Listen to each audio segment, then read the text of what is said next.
بسم اللہ الرحمن الرحیم۔ حضور سیدنا غوث العظم حضرت سیدنا عبد القادر جیلانی رحمۃ اللہ علیہ فرماتے ہیں کہ احوال کے مشاہدہ اور کشف کے وقت اولیاء اللہ پر افعال خداوندی میں سے ایسی چیزوں کا ظہور ہوتا ہے جو عقلوں کو سلب کر لیتی ہے اور عادات و رسوم کو بکھیڑ دیتی ہے۔ حضور سیدنا غوث اعظم فرماتے ہیں کہ افعال خداوندی دو اقسام میں منقسم ہیں، نمبر ایک جلال، نمبر دو جمال۔ اللہ رب العزت اولیاء اللہ کے قلوب پر اپنی دونوں صفات کے ساتھ تجلی فرماتا ہے۔ جلال اس کا قہر ہے اور جمال اس کی رحمت ہے۔ مشاہدہ اور کشف کے بعد اولیاء اللہ دور سے دیکھتے اور سنتے ہیں، انبیاء کرام کی ارواح کی زیارت نصیب ہوتی ہے، ملائکہ اور انبیاء سے کلام کی سعادت حاصل ہوتی ہے، اور یہ سب امور عقل اور عادات و رسوم کے خلاف ہیں۔ جس وقت اللہ کی تجلی قلوب پر ظاہر ہوتی ہے تو اس وقت قلوب میں سرور طاری ہو جاتا ہے۔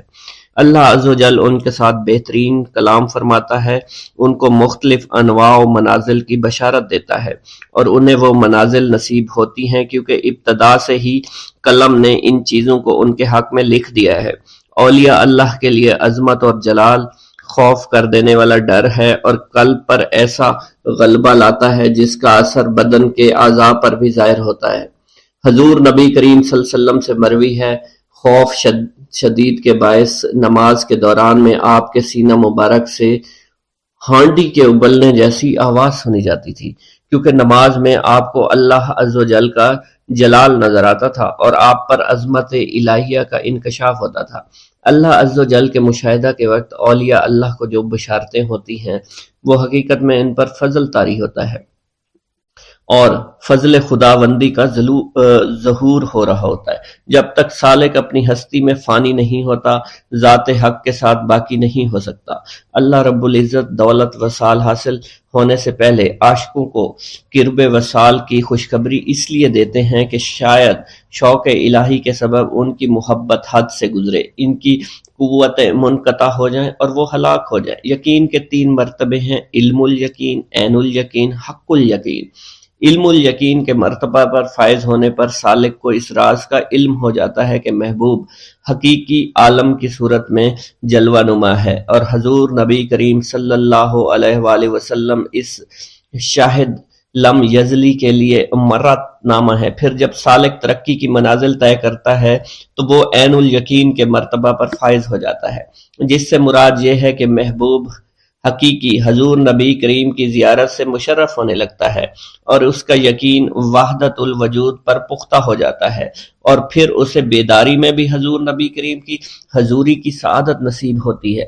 پھر سالک عین الیقین کی منازل طے کر کے حق الیقین کی منازل پر فائز ہوتا ہے اور اس کے قلب پر حقیقت محمد صلی اللہ علیہ وسلم کا ظہور ہوتا ہے۔ حضور سیدنا غوث اعظم حضرت سیدنا عبد القادر جیلانی رحمۃ اللہ علیہ فرماتے ہیں، اے سالک، تیرا حقیقی مقصد صرف اللہ ہے، یعنی تو اس جہان فانی میں صرف معرفت الہی کا شکار کھیلنے کے لیے آیا ہے، کیونکہ ارشاد باری تعالیٰ ہے، پس اللہ کی طرف دوڑو۔ سالک کے لیے اس کا مقصود نہ آخرت ہے نہ دنیا، بلکہ اس کا مقصود صرف اور صرف اللہ عز و جل ہے اور نفس ہے، یعنی سالک اور اللہ کے درمیان حجاب نفس ہے۔ نفس سے مراد نفسانی خواہش ہیں، اور جب انسان اللہ عز و جل اور حضور نبی کریم کی اطاعت چھوڑ کر دنیاوی لذات شہوات میں مشغول ہو جاتا ہے تو اللہ عز و جل اس سے دور ہو جاتے ہیں۔ انسان دو چیزوں کا مجموعہ ہے، بدن اور روح۔ اگر نفس کو غذا دی جائے تو بدن موٹا ہو جاتا ہے اور روح لاغر ہو جاتی ہے، اگر روح کو غذا دی جائے اور نفس کے ساتھ مجاہدہ کیا جائے تو اس سے روح موٹی تازی ہو جاتی ہے اور جسم لاغر ہو جاتا ہے۔ ارشاد باری تعالیٰ ہے، میں نے جن و انس کو اپنی عبادت کے لیے پیدا کیا ہے تاکہ وہ مجھے پہچانے۔ نفس اللہ کی ضد ہے اور اس کا دشمن ہے، یعنی وہ شخص جو اپنی نفسانی خواہش کی پیروی کرتا ہے وہ اللہ کے حکم کی عدولی کر رہا ہوتا ہے۔ ایک مرتبہ دریائے دجلہ میں سیلاب آ گیا۔ دریا کی طغیانی کی شدت کی وجہ سے لوگ پریشان حالت میں حضور سیدنا غوث اعظم شیخ سید عبد القادر جیلانی رحمۃ اللہ علیہ کی خدمت میں حاضر ہوئے۔ آپ نے اپنا عصائے مبارک پکڑا ہوا تھا اور دریائے دجلہ کے کنارے پہنچ کر عصائے مبارک کو زمین میں گاڑ دیا اور فرمایا، اے دریا بس رک جا۔ آپ کا فرمانا تھا کہ دریا کی طغیانی کم ہو گئی۔ حضرت شیخ عبد الجبائی سے منقول ہے، میری ملاقات ہمدان میں ایک شخص طریف سے ہوئی۔ یہ شخص دمشق کا رہائشی تھا۔ اس نے مجھے بتایا دوران سفر میری ملاقات بشر المفرزی سے ہوئی جو 14 اونٹوں پر شکر لادے ہوئے تھے۔ انہوں نے مجھے بتایا کہ دوران سفر میرا گزر ایک جنگل سے ہوا، رات کا وقت تھا، میرے پاس 4 اونٹ اس جنگل میں گم ہو گئے۔ میں نے ان کو بہت تلاش کیا لیکن کامیاب نہ ہوا، یہاں تک کہ صبح ہو گئی۔ میں نے پریشانی کے عالم میں حضور سیدنا غوث العظم حضرت سیدنا عبد القادر جیلانی کو پکارا، کیونکہ آپ نے دوران واز ایک مرتبہ فرمایا تھا کہ جب بھی کوئی مشکل درپیش ہو تو مجھے پکارو۔ چنانچہ میں آپ کو پکارنے لگا۔ اس دوران مجھے ایک ٹیلے پر ایک شخص دکھائی دیا جس نے سفید لباس زیب تن کر رکھا تھا۔ اس شخص نے مجھے ہاتھ سے ایک جانب اشارہ کیا۔ جب میں ٹیلے کے نزدیک پہنچا تو وہ شخص غائب ہو چکا تھا۔ جب میں نے اس شخص کی بتائی ہوئی سمت میں نظر دوڑائی تو مجھے اپنے 4 اونٹ ماں سامان کے نظر آ گئے جنہیں میں ہانک کر لے آیا۔ گرا ہے بلاؤں میں بندہ تمہارا، مدد کے لیے آؤ یا غوث اعظم۔ مریدوں کو خطرہ نہیں بحر غم سے، کہ بیڑے کے ہیں ناخدا غوث اعظم۔ حضور سیدنا غوث اعظم شیخ عبد القادر جیلانی کی ایک عورت مرید تھی جس پر ایک فاسق بدبخت عاشق ہو گیا۔ ایک دن وہ عورت رفع حاجت کے لیے نزدیک پہاڑ کے غار میں گئی تو اس فاسق بدبخت کو خبر ہو گئی۔ اس بدبخت نے غار میں جا کر عورت کو پکڑ لیا اور عزت لوٹنے کی کوشش کرنے لگا۔ اس عورت نے بآواز بلند شیخ عبد القادر جیلانی کو مدد کے لیے پکارا۔ آپ اس وقت مدرسہ میں وضو فرما رہے تھے۔ آپ نے اپنی کھڑاؤں کو اس غار کی سمت میں پھینکا، وہ کھڑائیں اس فاسق کے سر پر لگنا شروع ہو گئیں جس سے وہ بدبخت ہلاک ہو گیا۔ وہ عورت آپ کی کھڑائیں لے کر آپ کی خدمت میں حاضر ہوئی اور حاضرین محفل کے سامنے سارا ماجرا بیان کر دیا۔ بسم اللہ الرحمن الرحیم۔ حضور سیدنا غوث اعظم کی پرورش نہایت ہی بابرکت ماحول میں ہوئی۔ آپ نے ابتدا میں گوشہ نشینی اختیار کی اور خود کو دنیاوی غلاظتوں سے پاک رکھا۔ آپ نے 51 برس کی عمر میں شادی کی۔ جب آپ سے اس کے بارے میں دریافت کیا گیا تو آپ نے فرمایا، جب مجھے حضور نبی کریم صلی اللہ علیہ وسلم نے نکاح کی اجازت دی تو میں نے نکاح کر لیا۔ حضور سیدنا غوث اعظم رحمۃ اللہ علیہ نے اپنی ذات کو اللہ عز و جل کی خوشنودی کے لیے وقف کر رکھا تھا۔ آپ کی راتیں جاگ کر گزرتی تھی اور ساری رات آپ مراقبہ اور مشاہدہ میں گم رہتے تھے۔ آپ کی عادت مبارکہ تھی کہ آپ سجدہ کو دراز کرتے تھے اور بیٹھ کر مراقبہ فرماتے تھے۔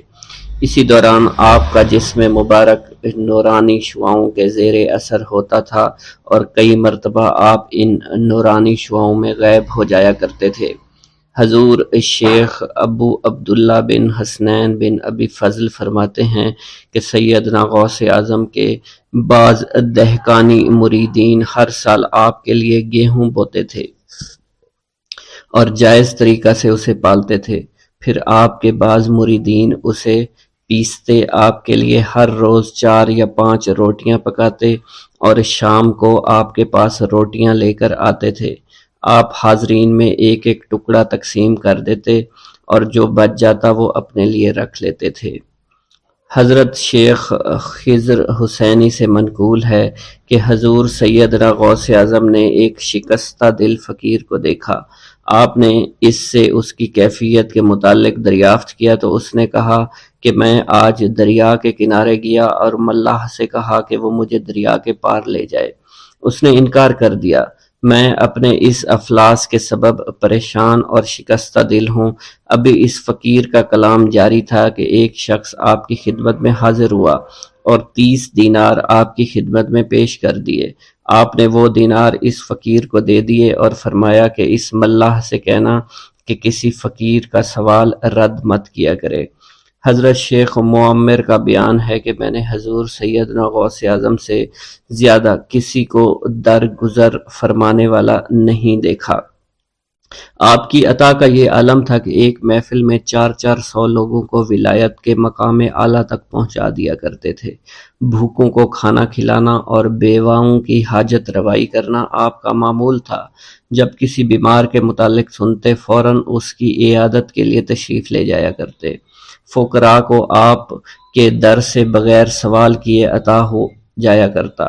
حضور سیدنا غوث اعظم نے فرمایا کہ مخلوق سے کنارہ کشی سے قبل علم حاصل کرو، کیونکہ جو شخص علم کے بغیر عبادت کرتا ہے وہ اصلاح سے زیادہ فساد میں مبتلا ہو جاتا ہے۔ تمہیں چاہیے کہ شمع شریعت اپنے ہمراہ لے کر علم کی روشنی میں عمل کرو، پھر اللہ تعالیٰ تمہیں علم لدنی کا وارث بنا دے گا جس سے تم ناواقف ہو۔ تمہیں چاہیے کہ تمام اسباب و ذرائع سے تعلق منقطع کر کے رشتہ داروں اور احباب سے جدائی اختیار کر لو، تاکہ تم اپنے زہد کی وجہ سے اپنے قوت باطنی اور اپنے حسن ادب کا مشاہدہ کر سکو۔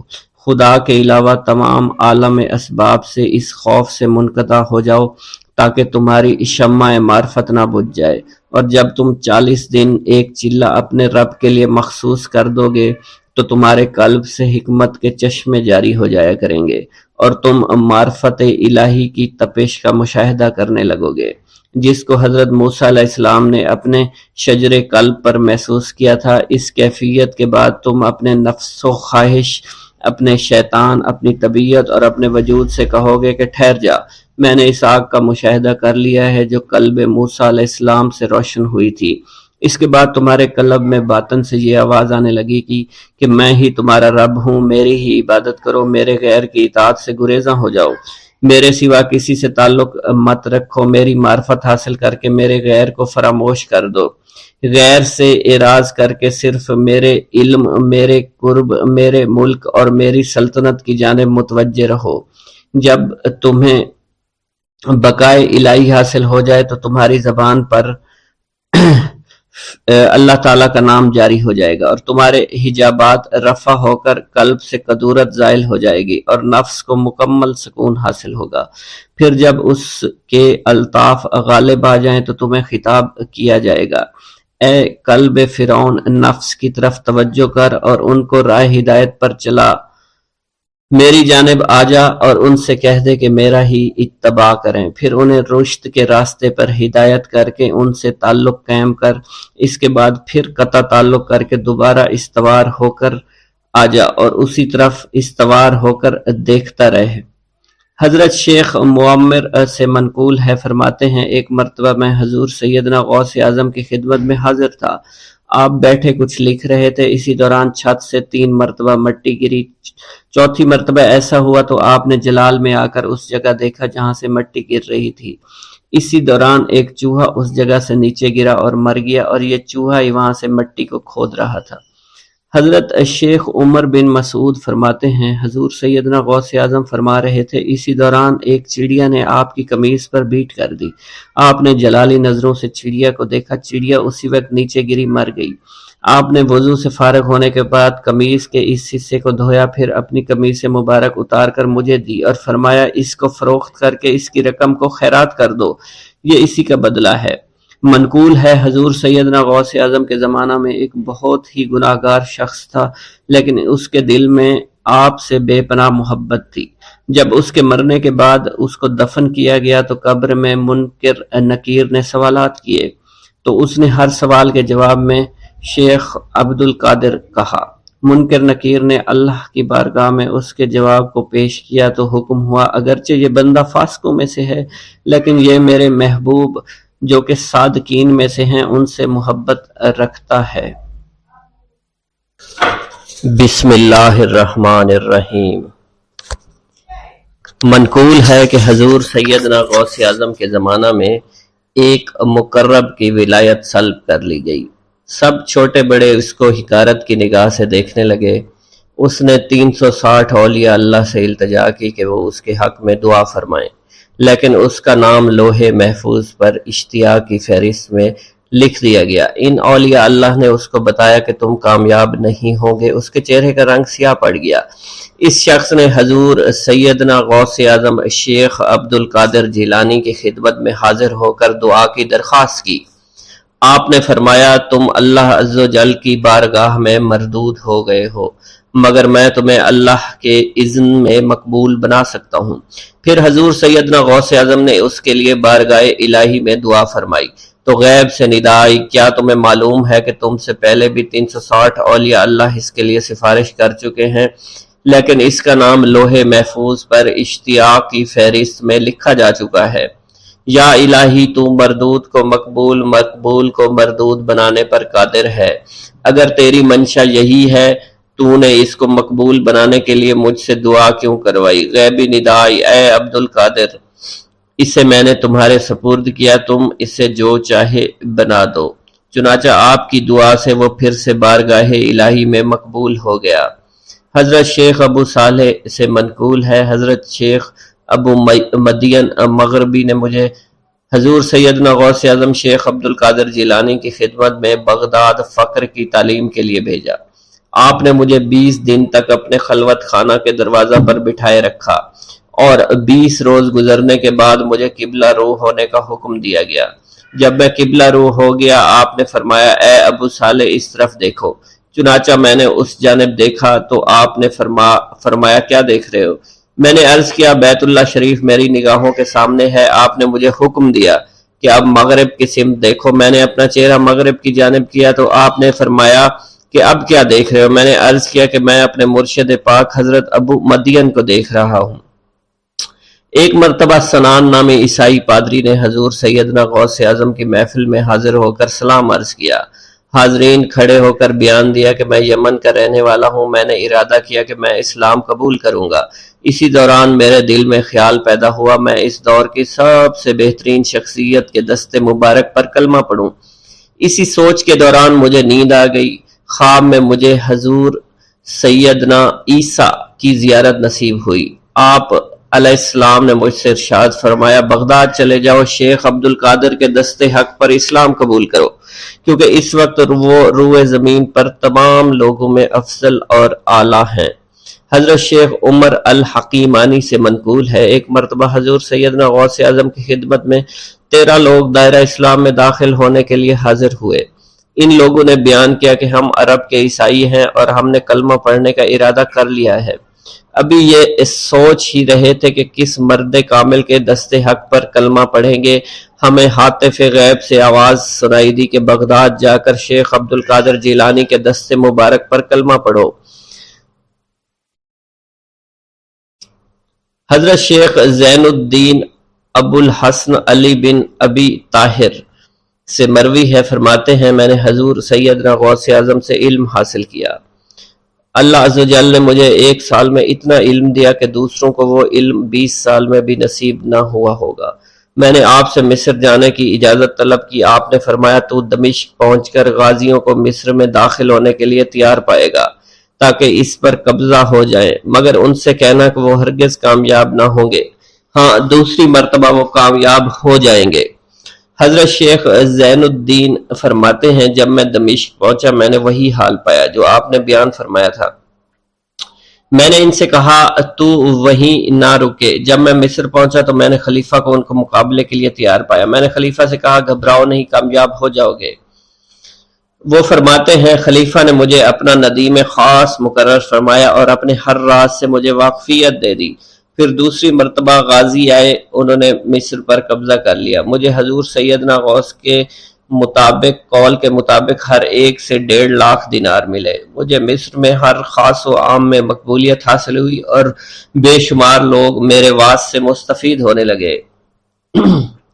حضرت شیخ ابو الخیر سے منقول ہے، فرماتے ہیں میں شیخ ابو محمد حسن، شیخ ابو قاسم، شیخ ابو حفظ کی خدمت میں حاضر ہوئے۔ آپ نے فرمایا تم سب اپنی اپنی حاجات بیان کرو، میں انشاءاللہ تمہاری حاجات پوری کروں گا۔ شیخ ابو سعید نے کہا کہ میں ترک دنیا اختیار کرنا چاہتا ہوں۔ شیخ ابن قائد وانی نے کہا کہ مجھے مجاہدے کی قوت عطا کر دیجئے۔ شیخ بزاز نے کہا خوف الہی چاہتا ہوں۔ شیخ فارسی نے کہا اللہ کے ساتھ میرا ایک حال ہے جسے میں کھو بیٹھا ہوں، چاہتا ہوں میرا وہ حال لوٹ آئے۔ شیخ جمیل نے کہا میں حفظ کرنا چاہتا ہوں۔ شیخ عمر نے کہا میں علم کی زیادتی چاہتا ہوں۔ شیخ خلیل نے کہا میں چاہتا ہوں مجھے موت نہ آئے، یہاں تک کہ مجھے مقام قطبیت پر فائز کیا جائے۔ شیخ ابو البرکات نے کہا کہ میں محبت الہی میں استغراق چاہتا ہوں۔ شیخ ابو عبداللہ نے کہا کہ میں نائب وزیر بننا چاہتا ہوں۔ شیخ ابو مفتوح نے کہا کہ میں خلیفہ کے گھر کا استاد بننا چاہتا ہوں۔ حضرت شیخ ابو الخیر فرماتے ہیں حضور سیدنا غوث اعظم نے فرمایا انشاءاللہ تم سب کی حاجات جلد پوری ہوں گی۔ چنانچہ آپ کا قول پورا ہوا اور تمام لوگوں کی حاجات پوری ہوئی ماں سوائے شیخ خلیل کے، کیونکہ حضرت شیخ خلیل نے قطبیت مانگی تھی جس کا وقت ابھی نہیں آیا تھا۔ حضرت ابو السعد عبداللہ سے مروی ہے کہ میری کنواری بیٹی فاطمہ گھر کی چھت پر چڑھی تو اسے کوئی چیز اٹھا کر لے گئی۔ اس وقت میری بیٹی کی عمر 16 برس تھی۔ میں حضور سیدنا غوث اعظم شیخ عبد القادر جیلانی کی خدمت میں حاضر ہوا اور سارا ماجرا ان کے گوش گزار کر دیا۔ آپ نے فرمایا تم آج رات کو کرخ کے ویرانے میں جاؤ اور تل خمس 5واں ٹیلا کے پاس جا کر بیٹھ جاؤ اور اپنے ارد گرد دائرہ کھینچ لو۔ دائرہ کھینچتے وقت بسم اللہ علی نیت عبد القادر کے الفاظ پڑھنا۔ جب رات بڑھے گی جنوں کے گروہ مختلف شکلوں میں تیرے نزدیک سے گزریں گے، تم انہیں دیکھ کر خوف زدہ مت ہونا۔ جب صبح ہو جائے گی تو جنوں کا بادشاہ جماعت کے ہمراہ گزرے گا، وہ تجھ سے تیری حاجت پوچھے گا، تو اسے بتانا عبد القادر نے بھیجا ہے اور میری حاجت یہ ہے۔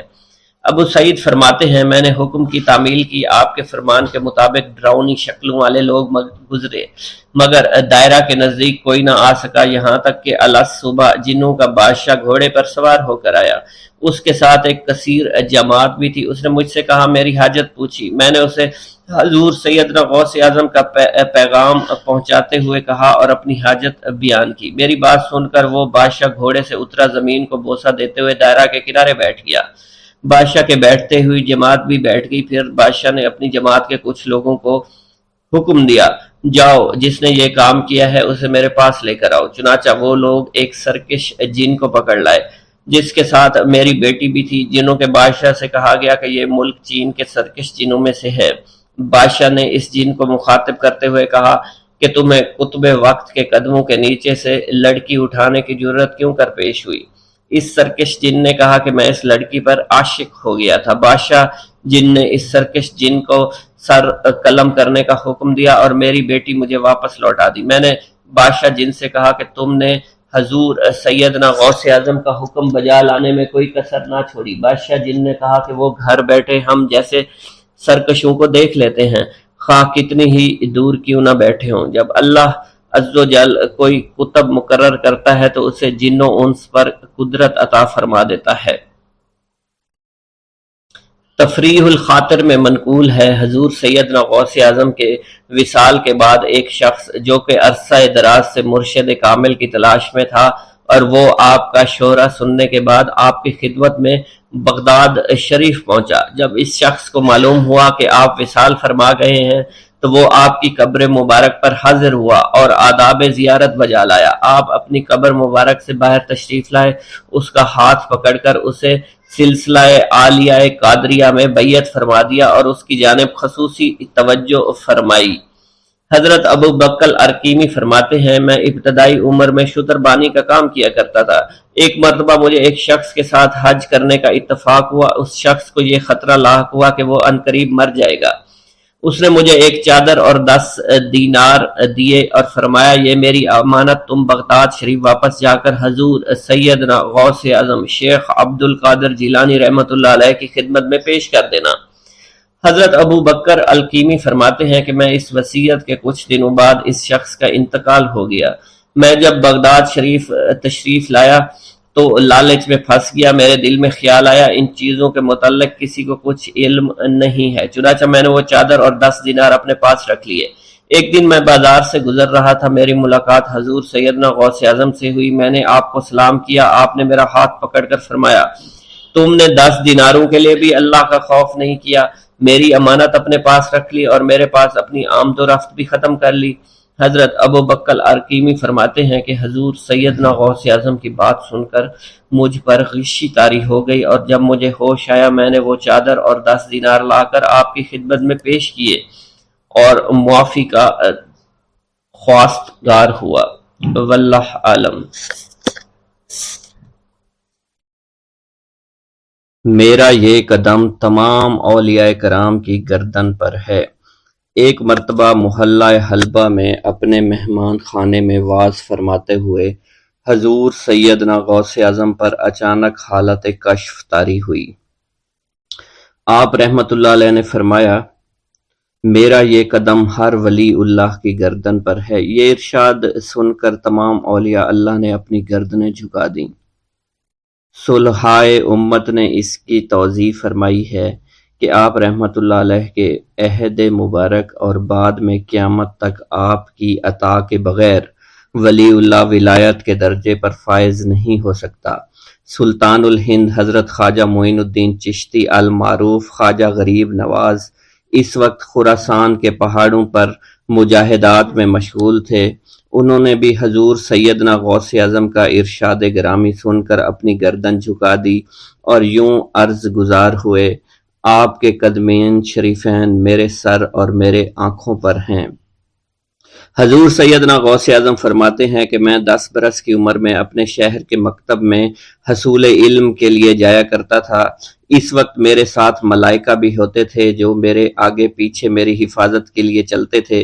جب میں مدرسہ پہنچتا تو یہ منادی کرتے تھے، اللہ کے ولی کے لیے جگہ خالی کر دو، چنانچہ وہ میرے لیے جگہ خالی کر دیتے تھے۔ ایک مرتبہ میں نے ایک ایسے شخص کو دیکھا جس نے فرشتوں کی آواز سن کر کہا، جس میں کوئی مزاحمت نہ ہوگی، کہ یہ ایک نہایت معزز گھرانے کا فرد ہے اور عن قریب اس کو وہ عظمت حاصل ہوگی جس میں کوئی مزاحمت نہ ہوگی، اور اس کو ایسا قرب نصیب ہوگا کہ اس کو کوئی فریب نہ دے سکے گا۔ پھر 40 برس بعد میں نے اس شخص کو پہچانا، وہ شخص ابدالوں میں سے تھا۔ حضرت شیخ ابو سعود احمد بن بکر حریمی سے مروی ہے کہ حضور سیدنا غوث اعظم نے فرمایا کہ میں 55 سال تک تنہا عراق کے بیابانوں میں پھرتا رہا، میں لوگوں کو نہ جانتا، لوگ مجھے نہ جانتے۔ اسی دوران میرے پاس رجال الغیب اور جنات تشریف لاتے جنہیں میں طریقت اور اصول کی تعلیم دیتا تھا۔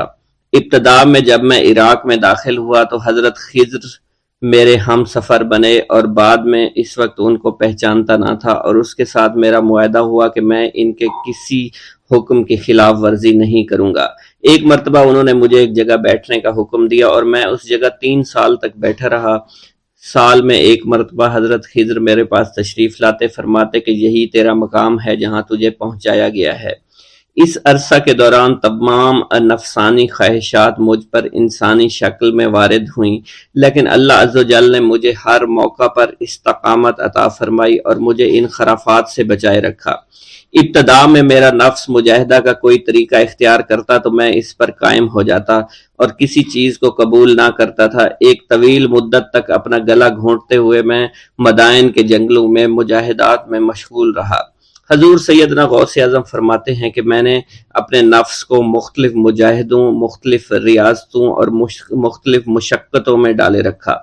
1 سال تک میں گری ہوئی چیزیں اٹھا کر کھاتا رہا، دوسرے سال پانی پر گزارا کیا، اور تیسرے سال نہ میں نے کچھ کھایا، نہ پیا اور نہ ہی سویا۔ ایک مرتبہ شدید سردی کی وجہ سے میں ایوان کسریٰ کے کھنڈرات میں سویا تو رات بھر میں 40 مرتبہ طبیعت خراب ہوئی۔ حضور سیدنا غوث اعظم فرماتے ہیں، ہر سال ایک بزرگ آتے اور وہ مجھے جبہ دے کر چلے جاتے۔ اسی طرح میں نے بے شمار طریقوں سے دنیا اور نفس سے چھٹکارا پانے کی کوشش کی۔ لوگ مجھے دیوانہ سمجھتے تھے۔ میں برہنہ جسم جنگلوں میں چلا جاتا اور کانٹوں پر لوٹتا شور مچاتا تھا۔ میرا تمام بدن سے خون جاری ہو جایا کرتا تھا اور لوگ مجھے اٹھا کر شفا خانے لے جایا کرتے، جہاں میری حالت مزید بگڑ جاتی۔ ایک وقت ایسا بھی آیا جب مجھ میں اور مردہ میں کوئی فرق نہ تھا۔ لوگ کفن لے کر آئے، غسال کو بلوایا کہ وہ مجھے غسل دے دیں۔ ابھی انہوں نے مجھے غسل دینے کے لیے تختہ پر ڈالا ہی تھا کہ میری حالت درست ہو گئی۔ میں اٹھ کھڑا ہوا۔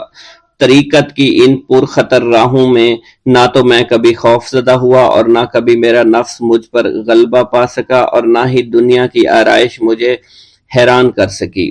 حضور سیدنا غوث اعظم فرماتے ہیں، شیطان نے میرے گرد بے شمار جال بچھائے۔ جب میں نے اس سے کہا کہ یہ کیا ہے تو اس نے کہا، یہ دنیاوی چیزیں ہیں اور میں ان جالوں سے تم جیسوں کو شکار کرتا ہوں۔ میں نے 1 سال تک شیطان کا مقابلہ کیا، اس کے بچھائے ہوئے تمام جالوں کو ختم کر دیا۔ اس کے بعد میرے سینے کو کھول دیا گیا اور مجھ پر بے شمار خلائق ظاہر ہوئے۔ حضور سیدنا غوث اعظم فرماتے ہیں میں نے دریافت کیا کہ یہ علائق کیسے ہیں؟ جواب ملا کہ یہ خلق کے اسباب ہیں جو تم سے ملے ہوئے ہیں۔ میں سال بھر ان کی جانب متوجہ رہا، یہاں تک کہ وہ مجھ سے جدا ہو گئے۔ جب مجھ پر میرا باطن ظاہر کیا گیا تو میں نے اپنے قلب کو بہت سے علائق سے ملوث پایا۔ میں نے دریافت کیا کہ یہ علائق کیا ہیں؟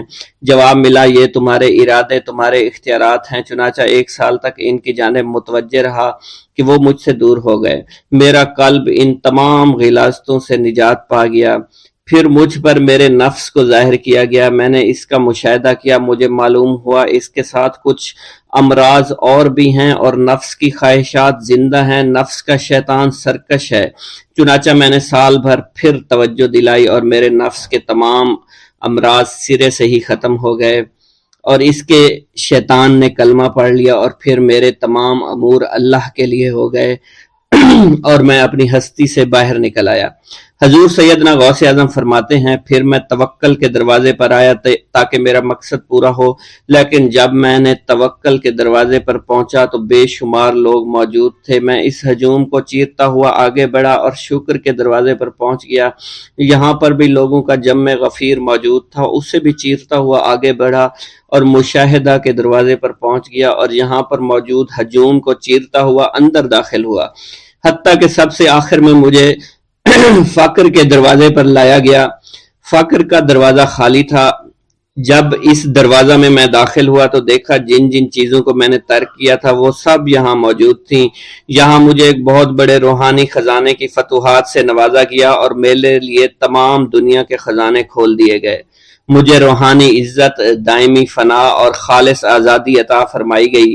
میری تمام چیزیں جو میری ہستی اور میری صفات سب معدوم ہو گئیں اور میری ہستی کی جگہ کسی اور نے لے لی۔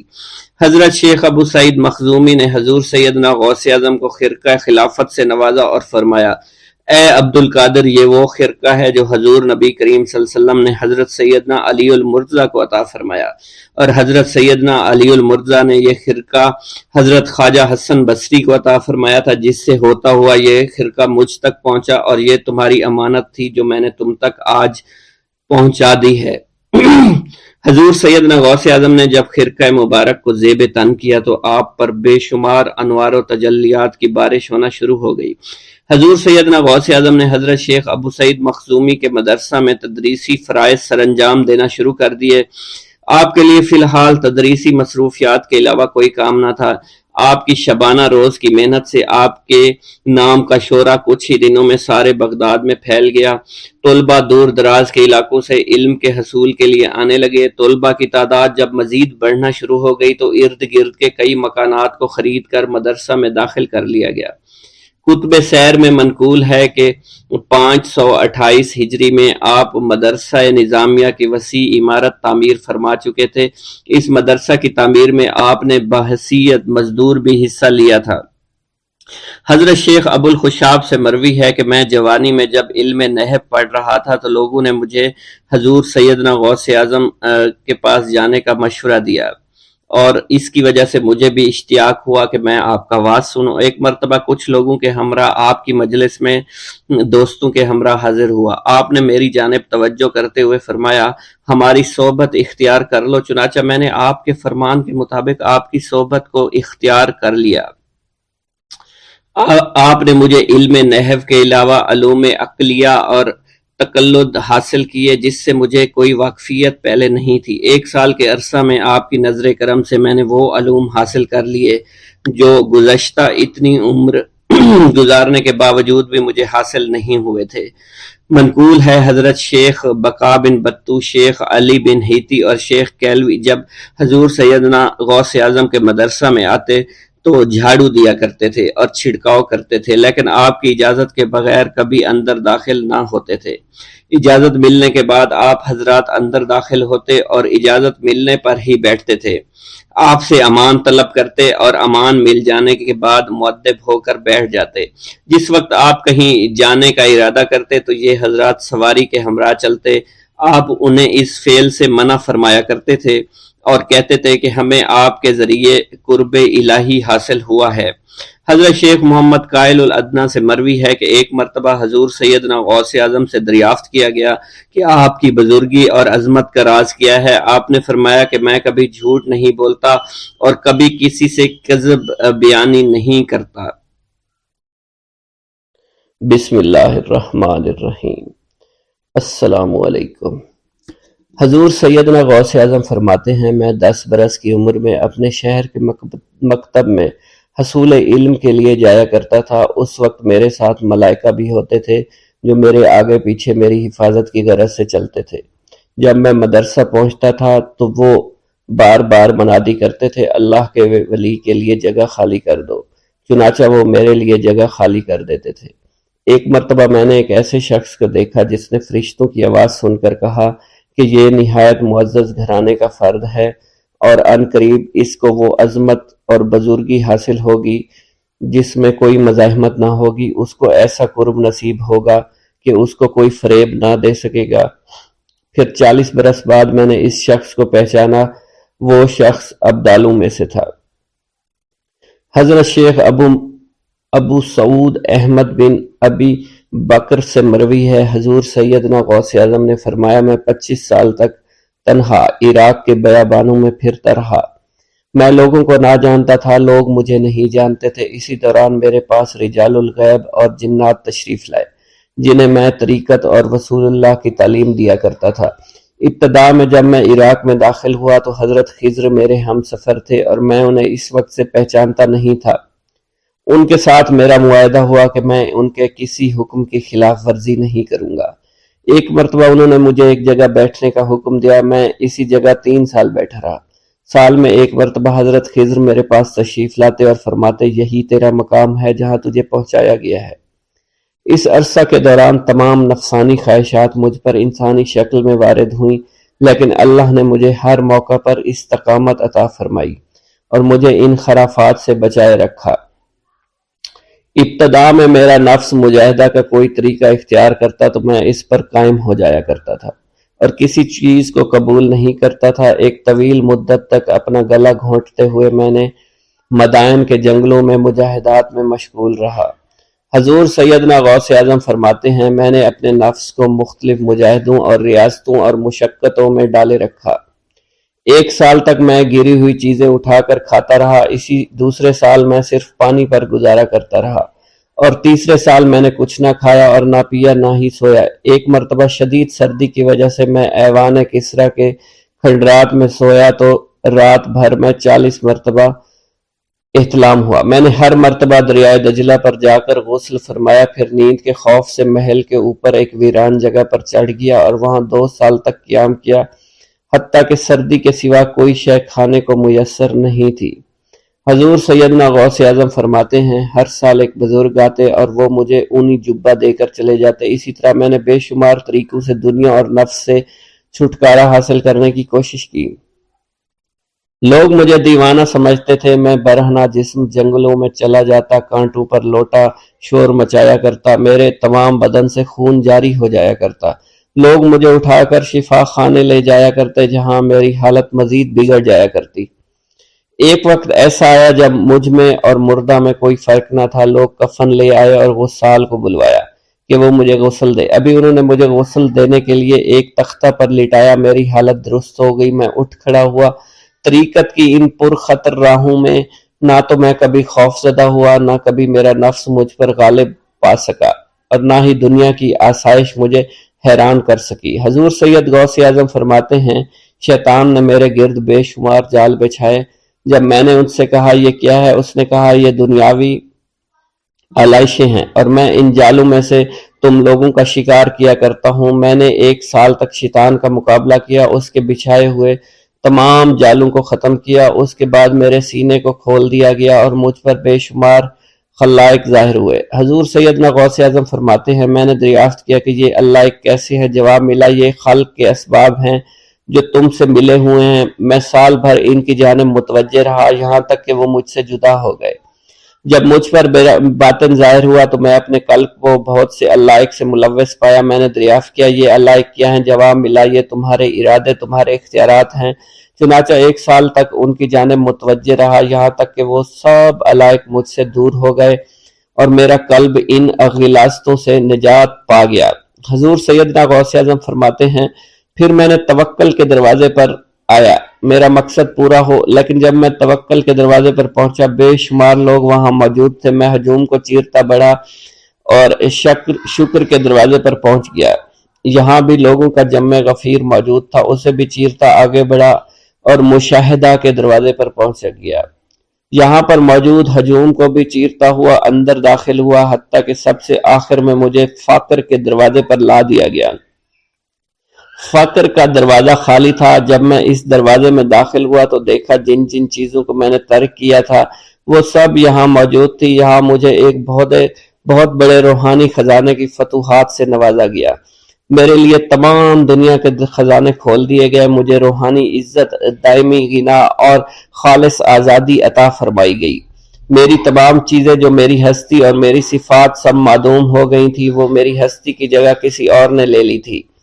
حضرت شیخ ابو سعید مخزومی نے حضور سیدنا غوث اعظم کو خرقہ خلافت سے نوازا اور فرمایا اے عبد القادر، یہ وہ خرقہ ہے جو حضور نبی کریم صلی اللہ علیہ وسلم نے سیدنا علی المرتضیٰ کو عطا فرمایا۔ سیدنا علی المرتضیٰ نے یہ خرقہ خواجہ حسن بصری کو عطا فرمایا، جس سے ہوتا ہوا یہ مجھ تک پہنچا، اور یہ تمہاری امانت تھی جو میں نے تم تک پہنچا دی۔ حضور سیدنا غوث اعظم نے جب خرقہ مبارک کو زیب تن کیا تو آپ پر بے شمار انوار و تجلیات کی بارش ہونا شروع ہو گئی۔